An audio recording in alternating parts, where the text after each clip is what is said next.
guys, it's Gigi and welcome to this week's video. Today, I wanted to discuss gadgets, whether they're necessary and do we have too many of them, and have things gotten out of hand.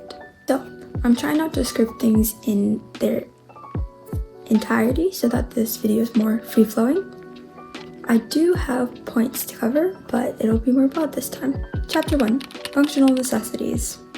Certain things within our setups we actually need in order to use them. If you think about laptop setups, you have all of it in one place. You have your trackpad, your mouse, your keyboard, your screen. That's really most of what you need besides the meat of the computer and the hardware itself. However, we've gotten to the point we have so many accessories that it's becoming a little bit overdone. There are definitely ways that you can increase your productivity, but now we have more gadgets for the same tasks. Like, for example, we have our phones, we have tablets, we have note phones, and we have watches. I actually think the watches and phones make sense, but the accessories for the watches, then we start to go down a separate rabbit hole. Chapter 2, Apps and Productivity. Apps like Notion and Trello are super popular. I've used them as well to organize my things, set up calendars, plan my weeks, etc. Keep track of things. It's perfect. It's like all in one. At the same time, I got to the point I use so many different platforms to organize the same ideas that I'm like, maybe we're gonna stick with like pen and paper because I am being more productive analog versus all these different software that I thought for some reason I had to use all at once. You also have the Pomodoro method, which for some people works. It's basically where you have a set time, a timer, a break, and a timer again in order to focus and get things done. But in terms of external gadgets, there are lots. We have alarm clocks, we have the alarms on our phone. Have you seen that one Nintendo alarm clock? That's iconic, that's great. For other people, maybe they're great ways to be productive, but we have so many options to organize ourselves or to keep track of things, calendars, that it's like possibility paralysis. Chapter 3, Gimmicks. What exactly is a gimmick? Here is a definition for you.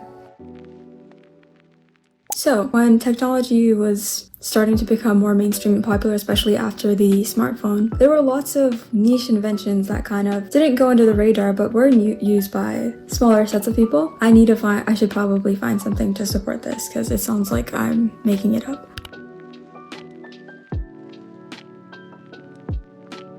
But things like the CLIE, like a mini portable computer, it was super helpful. You had your own note-taking section. I honestly forget what else it did, but it was convenient to have a piece of technology that you can just, instead of buying more and more pages for something, it's in one place. But now we have our phones for that, so I guess there's no reason to get it. But when I tell you there were lots of niche inventions that were an idea but they didn't survive to today, are kind of being reintroduced as gimmicks. An example of this is the Samsung Galaxy Flip. I love the phone design. It is super cute and the idea is adorable. Something you can fold, something you can use as a camera on both sides, which I find very smart and convenient, but the functionality of it, apparently it breaks pretty easily. It's unfortunate because after so many releases of the same device, we're still here. I think the solution is just getting an old Nokia flip phone and just sticking with that, I guess. Anyways, I believe that things got out of hand. I'm surprised how willing people are to pay for new features, new gimmicks basically. People will buy an entirely new device, a new phone, a new tablet for a single feature, which I'm guilty of too. I literally got this iPad because it's also a drawing tablet. If you see my last video, things like the Switch too, I cannot justify buying. Okay, unless you're a super fan and you play tons of Switch games all the time and you're super excited for the Switch exclusive releases, that's fine. But to pay the amount that they want on release at that price, people are willing to pay.